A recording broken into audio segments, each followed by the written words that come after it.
Ravi d'avoir Sylvain Tiget avec nous, ancien analyste chez FXCM et fondateur d'Ultra Bourse, une lettre économique avec Olivier Delamarche. Vous savez, c'est un habitué de l'émission. Olivier, on le salue d'ailleurs. Et là, il faut parler d'un des grands sujets, à savoir les planches à billets qui tournent partout dans le monde. C'était censé s'arrêter. Et puis, on voit bien qu'on ne sèvre pas un junkie comme ça. La planche à billets, c'est addictif. Demandez à Pierre Jovanovic pour voir. Et là, la Chine est restée aussi accro, d'abord pour ses exportations. Finalement, le coup de pression que lui a mis Trump semble être un peu plus conséquent que ce que certains analystes voulaient faire accroire sur certains plateaux télé. Bon, cependant qu'on a par exemple le général Yakovlev qui a dit tout dernièrement que Trump était au service de la Chine. C'est ce qu'il a laissé entendre, puisqu'en fait, la Russie est au service de la Chine. Enfin, c'est la logique de Yakovlev. Je rappelle qu'il est à la retraite, le mec. C'est un général 2S. Il est deuxième section, ça veut dire qu'il est à la retraite. Et il y a une raison pour ça. Mais voilà, il nous a dit, en fait, la Russie appartient à la Chine et Trump appartient à la Russie. Donc, comme moi, j'ai de vagues souvenirs en mathématiques, l'appartenance est transitive. Alors, si A appartient à B et que C appartient à B, si A appartient à B, pardon, et que C appartient à A, ça fait que bien sûr que C appartient à B aussi. Alors, bon, qui croire, mais ce qui est sûr, c'est que la guerre douanière aujourd'hui qui a été lancée par Donald Trump est plus conséquente qu'on ne le pense. Alors, on est donc avec Sylvain Tiget pour parler, en tout premier lieu, du fait que la Chine n'a jamais fait autant tourner la planche à billets et du fait que Trump voudrait dégager Powell. Ça va avec, il voudrait dégager Powell pour que Powell coupe les taux. Sylvain Tiget, bonsoir. Bonsoir Idriss. Est-ce que c'est plus ou moins bien résumé? D'une part, la Chine n'a jamais fait tourner autant la planche à billets. D'autre part, Trump aimerait bien se débarrasser de Powell en moins de 2 semaines. Écoute, déjà, merci à toi de me recevoir sur ta chaîne. Ça me fait très plaisir d'être avec toi. Alors, pour répondre à ta première question, la Chine a fait tourner la planche à billets. Enfin, on va dire qu'elle a augmenté son rythme de masse monétaire, de masse monétaire M2. Alors, pour donner un petit peu de contexte aux gens, qu'est-ce que c'est que la masse monétaire M2? Si vous voulez, il y a différents... Enfin, l'argent et les liquidités, ça se mesure sous différents agrégats. Okay, et si je dois vulgariser ce qu'est un agrégat, c'est que globalement, l'idée, c'est de comprendre combien il y a d'argent en circulation dans l'économie. Okay, pour un gouvernement, pour des économistes, pour des gens qui vont prendre des décisions et qui vont orienter la politique monétaire. M2, c'est tout simplement, en fait, si vous voulez, les liquidités que vous avez sur les comptes courants, les billets qu'il y a en circulation, plus, on va dire, les comptes épargne. Je vulgarise, je simplifie un maximum, d'accord? Et ce qui s'est passé, c'est que la Chine a eu, si vous voulez, un niveau de liquidité M2, de masse monétaire M2 qui a augmenté de quasiment 2%, 1,75 entre février 2025 et mars 2025. On est passé de 320 000 milliards de yuan à 326 000 milliards de yuan. D'accord? Donc en fait, on a une augmentation de cet argent un petit peu liquide sur le marché. Et l'idée, c'est de se dire, mais qu'est-ce qui se passe en Chine? Est-ce qu'ils sont en train de faire un petit peu ce qu'ils ont fait au Japon dans les années 2000, ce qu'ils ont fait aux États-Unis après la crise de 2008, à savoir en fait du QE, et ce qu'on a fait en Europe? Déjà, pour répondre un petit peu à ce qu'a fait la Chine, c'est que la Chine est en train d'emprunter le même chemin que ce qu'on a tous fait, en fait, que ce soit en Europe, aux États-Unis ou au Japon. C'est qu'ils compensent la baisse de consommation intérieure, parce que vous avez une classe aujourd'hui, vous avez une démographie, une population chinoise qui vieillit, qui n'a pas fait assez d'enfants, qui a augmenté son niveau de vie. Et vous le savez, quand on vieillit, on consomme moins. C'est quand est-ce qu'on consomme le plus? C'est 20, 30, 35 ans, allez, éventuellement 40 ans. On construit une famille, on dépense à fond. Sauf que les Chinois, ils ont eu le droit de faire qu'un enfant pendant très longtemps, ils ont beaucoup bossé.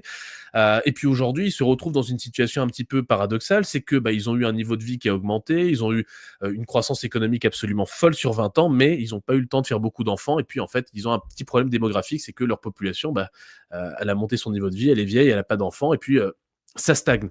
Et le gouvernement, il réfléchit. Je vais même lancer une illustration là-dessus pour bien illustrer le propos et que tout soit parfaitement, parce une petite image vaut mieux qu'un long discours. Voilà, pour que tout soit parfaitement limpide. Là, je vous mets la pyramide des âges chinoise. Et vous voyez qu'en effet, c'est XY Land. Par contre, alors les alphas, t'as vu, c'est les zoomers qu'on ramassé, quoi. C'est les X et les Y qui n'ont pas fait d'enfants. Et les zoomers, voilà, ils ont quand même un creux au niveau des zoomers. Bon, en bleu, vous avez les femmes, vous voyez, elles restent symétriques. La question de la symétrie se posait bien sûr du temps de l'enfant unique. On avait tendance à tuer les jeunes filles, c'était pas une blague, hein. Mais là, pour le coup, en effet, on voit que soit c'est en train de reprendre un tout petit peu, mais trop tard, puisque les alphas, bah, ils reviennent, quoi. En tout cas, il y a plus d'alphas que de zoomers, donc ça nous montre bien tout le problème. Soit, en effet, les Chinois vont se retrouver avec une pyramide des âges à la japonaise, où là, c'est l'apocalypse, quoi. C'est une pyramide des âges qui est très problématique. Et puis d'ailleurs, je sais pas si tu l'as, tu peux comparer en fait cette pyramide des âges avec par exemple l'Inde, qui a Ouais, un dis-moi. âge médian aux alentours des 27 ans. Et en fait, tu vois que voilà, Idriss va sûrement nous avoir le graphique, mais vous allez voir Ouais, ouais, qu'en fait, prends ton une temps. pyramide des âges saine, ça va ressembler à ce qu'il va vous montrer dans quelques instants. Une pyramide des âges problématiques, c'est ce que vous avez actuellement à l'écran. Vous prenez la même pyramide des âges en France, le problème est similaire en fait, hein. Si vous voulez, on n'a pas assez d'enfants pour tenir le système. Et du coup, le gouvernement chinois réfléchit de façon assez folle, hein. C'est un peu ce que dit mon ami Olivier. C'est pas la queue qui remue le chien, c'est le chien qui remue la queue. Nous, ce qu'on veut faire, c'est en général, c'est l'économie qui crée qui crée les besoins monétaires, hein. C'est quand vous avez beaucoup d'activités économiques, vous avez besoin de créer de la monnaie pour justement fluidifier les transactions. Et en fait, nous, on veut créer de la monnaie pour créer de l'économie. Enfin, vous voyez, c'est un petit peu ça Mmh. le paradigme dans lequel est le gouvernement chinois. Il se dit, je vais abaisser les réserves obligatoires des banques, c'est-à-dire que les banques n'ont pas besoin d'avoir ou ont besoin d'avoir moins d'argent en réserve pour prêter cet argent. Et je vais dire aux gens, bah voilà, chère banque, prête de l'argent plus facilement aux citoyens chinois afin qu'ils achètent de l'immobilier, afin qu'ils consomment des biens de consommation. Mais c'est pas en fait un système de réflexion très Voilà, intelligent on est quand vous... d'accord, Sylvain. Alors, je remonte vite fait la pyramide des Oui, âges voilà, indiens. bah, Donc ça c'est après, la mais pyramide des âges indiennes. mais, Ça, c'est quelque on est chose de d'accord sain. que pardon-moi, on est d'accord que ce que tu viens de décrire, c'est exactement comme prendre un Red Bull au petit-déj quand tu as pas dormi. Ça peut faire le taf pour 24 heures. Par contre, si tu décides de faire un mois comme ça va mal se finir. Or, la planche à billets et les quantitative easing en général et voilà, le fait d'injecter des liquidités dans l'économie, bon, ça peut marcher pour un petit kick comme ça parce que tu as pas bien dormi, mais au bout d'un moment, c'est les fondamentaux qui reprennent leur droit. Alors oui, en effet, là, vous voyez Mmh. la pyramide des âges indienne et donc en comparaison la pyramide des âges chinoise. Vous voyez une pyramide des âges problématique. À dire d'ailleurs à tous les gens qui veulent réduire la population mondiale, hein, qui vous parlent, qui vous disent faites pas d'enfants, c'est pour la planète, faites-vous stériliser, faites une Ouais, bien sûr, ouais. vasectomie, etc. Ça mène à ça. Les Chinois, voilà. Les Indiens n'ont pas eu ça. Ils n'ont pas eu un doomsday, vous savez, les tarés avec la cloche comme dans Game of Thrones, shame, shame. Bon, voilà, ils n'ont pas eu ça. Donc eux, ils ont une pyramide déjà saine, des âges saines, pardon. Ils ont d'autres problèmes en Inde, il y a pas de Mmh. souci, mais en tout cas, la démographie n'est pas leur problème.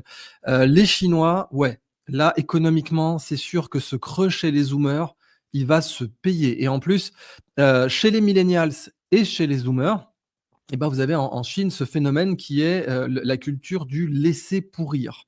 C'est-à-dire, en gros, vous faites le minimum au taf, vous n'allez pas vous tuer comme vos parents des générations X ou boomers. Et voilà, vous faites juste le minimum vital, allez, je t'emmerde, et puis voilà. Et ça, c'est évidemment, l'économie chinoise n'avait pas forcément prévu cette attitude-là. Je rends la parole, bien sûr, Oui. à Sylvain. Exactement. Et en fait, si tu veux, le gouvernement chinois se dit, bah, ils ont la même réflexion que les gouvernements chez nous. C'est, je prends en fait une espèce de petite pilule magique qui me fait tenir 5 ans, 10 ans de plus. J'injecte de la monnaie et c'est censé soutenir l'économie. Je vais vous donner en fait les conséquences de ces injections de liquidités sur le Japon, les États-Unis et l'Europe. Et vous allez réfléchir. En fait, on va faire un exercice ensemble. Je vous donne plus ou moins des éléments de réponse et puis ensuite vous allez réfléchir. Au Japon, ils ont injecté des liquidités de façon massive, ils ont acheté en fait de la dette japonaise. Le résultat, ça a été une stagflation en fait, hein. Il n'y a même pas eu de croissance, il y a eu une espèce de stagflation, enfin en gros une situation économique morne qui a duré une vingtaine d'années et ça n'a servi absolument à rien. Aux États-Unis, les injections massives de liquidités ont servi à une seule et unique chose, c'est à faire croître les actifs financiers, ce qui en plus accru les inégalités aux États-Unis. C'est-à-dire que les Ah, gens qui avaient des actions ont eu en fait un portefeuille actions qui a explosé. Les pauvres qui n'avaient pas d'actions, bah, ils sont restés sur le côté en fait, hein, tout simplement. Ils ont vu leur devise chuter parce que quand tu mets de l'argent dans le système, forcément ton pouvoir d'achat baisse sur le long terme. Et en fait, ces systèmes d'injection massive de liquidité, en général, ça fait monter les prix de l'immobilier, ça fait monter le prix des actions et des actifs financiers en général. Mais mmh. c'est tout, hein. Alors Ça va pas concrètement, donner ça du va dans le boulot, rush des riches, quoi. ça C'est va ça pas que tu donner veux du dire? boulot aux gens, quoi. concrètement, ça va dans les poches des gens qui ont déjà du patrimoine, qui savent déjà faire de l'argent et des gens qui sont considérés comme les 1 les plus riches dans la population, quoi. C'est ça, et en fait, si tu veux la pensée en fait, la pensée initiale de ce truc-là, c'est quoi? C'est de se dire: «OK, je vais augmenter le crédit, je vais baisser les réserves obligatoires pour les banques, comme ça les banques vont prêter plus, en fait, à l'économie réelle». Mmh. Sauf que depuis 2008, on voit bien que c'est pas le cas. C'est-à-dire que les banques ne prêtent plus à l'économie réelle. C'est d'ailleurs pour ça que tu as ce qu'on appelle le shadow banking, le private credit, hein. Par exemple, moi je fais du private credit, c'est un marché qui faisait 250 milliards en 2008, aujourd'hui il fait quasiment 2 000 milliards aux États-Unis, OK? Et qu'est-ce que c'est que le private credit? C'est en gros des fonds, des institutions privées qui vont prêter de l'argent à des entreprises qui s'appellent mid-market, hein, qui font entre 100 et 500 millions de chiffre d'affaires. C'est les PME, d'accord? Les PME aujourd'hui sont financées par des acteurs privés et non plus par des banques. C'est ça qui est important de noter. Donc Et surtout, les banques ne font plus le travail pour la création de sociétés. En France, on nous parlait de la French Tech, non. on nous avait fait rêver de tout ça, la Startup Nation, toutes ces conneries, exactement comme Sarkozy avait dit d'ailleurs en son temps, on voit les mêmes promesses à McKinsey: «Je serai le président du pouvoir d'achat». Bon, pas de bol, il a été le président du premier gros quantitative easing et ensuite ça ne s'est jamais arrêté. D'ailleurs, si vous regardez la courbe de la dette, je vous la montrerai tout à l'heure, on voit l'addiction. C'est-à-dire que de la même façon qu'il faut augmenter les doses Mmh. de cocaïne et d'héro pour avoir le même kick, il faut augmenter les doses de planche à billets et c'est pour ça que la planche à billets, elle part en parabolique, elle part en équation du type y égale x au carré. Parce que dès que vous y avez touché, c'est terminé. Vous êtes devenu accro et vous allez devoir en remettre dans le système, d'autant que tous vos potes politiques se sont goinfrés et eux aussi sont accros. Donc la première chose qu'ils vont vous demander, c'est d'en remettre une couche. Mais donc, finalement, ce que tu nous rappelles bien, c'est que dans le temps, dans les années 50, alors, OK, on va prendre le cas Mmh. américain, qui restait un pays ségrégationniste, raciste. Donc, tu imagines évidemment un mec Mmh. blanc avec un chapeau, une jolie cravate, une chemise gante. Il disait: «Bonjour, j'ai un projet d'entreprise». Il allait voir sa banque et il disait: «Est-ce que vous pouvez pas me filer, s'il vous plaît, 30 000 $», ce qui était le prix d'une maison à l'époque, pour financer mon projet?» Et bah, le gars, il faisait 5 banques, il y en avait une qui lui disait oui, quoi, on est d'accord. Mmh. Alors qu'aujourd'hui, c'est mort. Ça n'existe plus. Aller à la banque pour fonder une PME, il y a que sur les affiches, du Crédit Agricole que tu vois ça, mais dans la vraie vie, ça Mmh. n'arrive plus. Surtout avec les taux d'échec des PME en France en ce moment, quoi, qui sont historiques, hein. C'est jamais arrivé depuis, la 2e guerre mondiale. Il y a une explication qui est très rationnelle à ce phénomène, c'est que les banques aujourd'hui, et je le disais dans une conférence qu'on avait faite à Maurice là, il y a pas longtemps, les banques aujourd'hui sont des entreprises et des entreprises qui sont cotées en bourse. Donc Mmh. leur objectif, in fine, c'est de générer de la valeur pour leurs actionnaires. Aujourd'hui, une banque, on va dire, a 2 alternatives, OK? Quand elle a votre argent dans ses comptes, elle peut prêter, jusqu'à une bonne trentaine de fois, on va dire 10 à 30 fois le montant que vous déposez chez elle. Voilà, elle peut engager 33 fois ce montant, d'accord? C'est Mmh. un peu fou, vous allez me dire: «Mais c'est un business model de mafieux», mais c'est comme ça. Et la banque, en fait, a 2 solutions. Soit elle utilise l'argent que vous déposez sur ses comptes pour le reprêter à un entrepreneur, qui va monter un restaurant à 3 par an, et puis on sait que les restaurants, 90 des restaurants font faillite dans les 5 ans. Donc soit elle a ce choix-là, hein, de financer l'économie réelle, mais elle va gagner, quelque chose de ridicule. Elle emprunte l'argent à la banque centrale à trois et quelques, elle le prête à peut-être 4 ou 5, elle va gagner 1 ou 2 par an, et en plus, elle a le risque de ne jamais se faire rembourser, enfin ça va être compliqué. Ça, c'est l'option numéro un. L'option numéro 2, c'est d'aller jouer sur les marchés financiers, de créer des produits structurés et toutes ces choses-là. Elle va vendre ces produits-là, elle va avoir une marge absolument folle et ça va lui demander très peu de fonds propres. Et ben, qu'est-ce qu'elle va faire, la banque? Mmh. Et ben, c'est ce qu'elle fait. Elle va jouer sur les marchés financiers au lieu de financer l'économie réelle, car c'est une activité qui est beaucoup plus rentable. Elle utilise le fait que les banques centrales et les banquiers centraux abaissent leur niveau de réserve obligatoire, non pas pour financer l'économie réelle, mais pour aller financer des activités de marché. Donc en fait, on a perverti ce système. Ils l'ont pensé pour financer l'économie réelle, mais encore une fois, je pense même pas qu'ils aient été suffisamment naïfs pour le savoir. Je pense que c'était l'explication officielle. Mais l'explication officieuse, c'est que ça a gavé les gens qui avaient des actifs financiers, ça a gavé les gens qui étaient solvables. CF, Bernard Arnault, qui a pu racheter Tiffany's, je crois, aux États-Unis, juste après le Covid, Mmh. et à qui on a balancé de l'argent. Et ça a permis de gaver les banques qui, aujourd'hui, en fait, ont pu avoir accès à de l'argent gratuit et ont pu jouer sur les marchés financiers, augmenter leurs marges. Donc, si vous voulez, c'est tout ce qui est injection de liquidité, pour moi, ça n'a pas fait ses preuves. Je vois pas pourquoi aujourd'hui ça ferait ses preuves en Chine. Ouais, mais ça continue à faire ses preuves auprès des oligarques, des apparatchiks, des gens qui sont proches du système. eux se gavent et en plus, eux vont en redemander quel que soit le leader au pouvoir. Les oligarques chinois qui existent, bien sûr, hein, ce sont les apparatchiks du Politburo qui sont tous milliardaires ou quasiment tous. Bah, eux, la première chose qu'ils vont demander, c'est ça, c'est qu'on le fasse. Alors soit de façon plus ou moins directe, mais ils savent très bien qu'ils ont des fortunes à prendre. Alors si j'ai bien compris, et tu pourrais réexpliquer à notre Mmh. audience ce que c'est que le Glass-Steagall Act, mais tu militerais pour un retour du Glass-Steagall Act en France, qui d'ailleurs a été supprimé par Jacques Delors, un socialiste. C'est toujours assez marrant de le rappeler.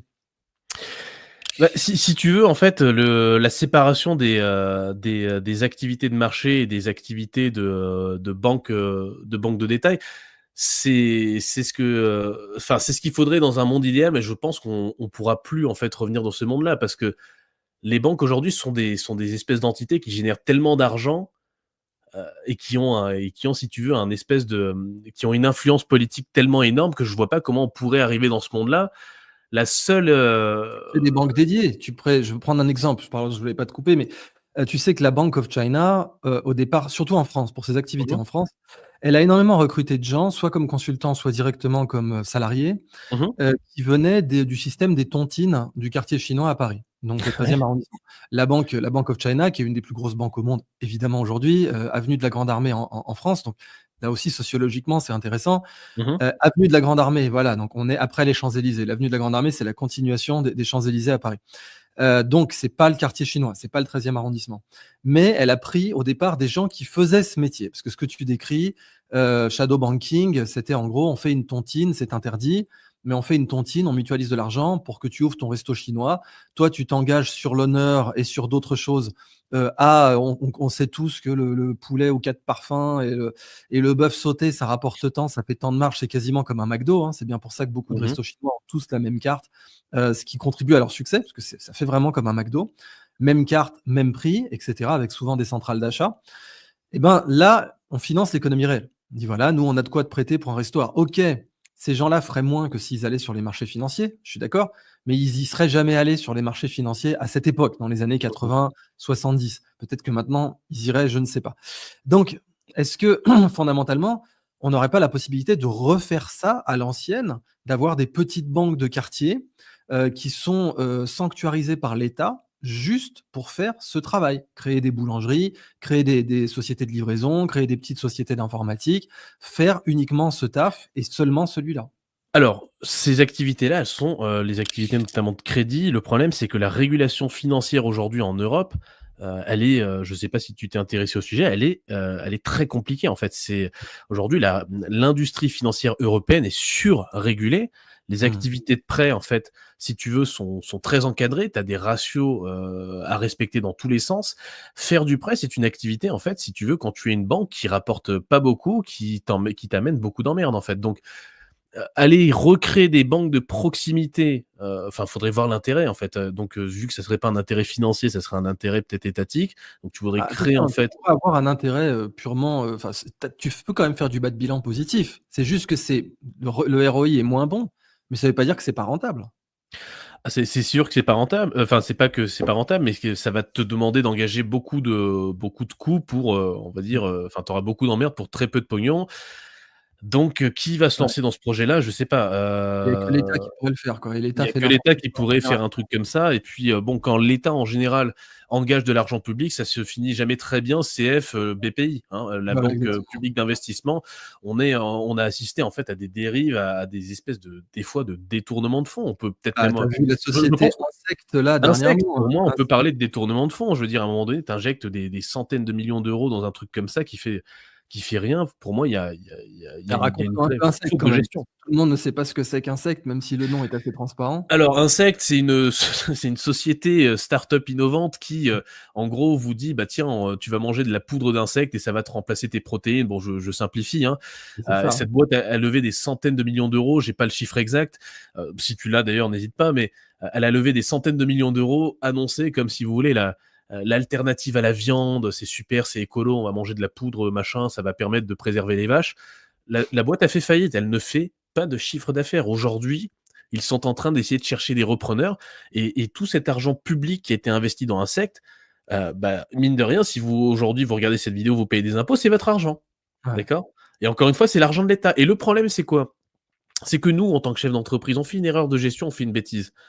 la sanction, elle tombe immédiatement. Ça peut être très grave, ça peut être Jusqu'à la civil, tournée. pénal. Mmh. Exactement. Eux, ils ont cramé des centaines de millions d'euros. Il y aura aucune sanction. Voilà. Mmh mh. Et c'est ça, en fait. Il y a une asymétrie du risque aujourd'hui en France qui est pénible, en fait. Absolument, ouais.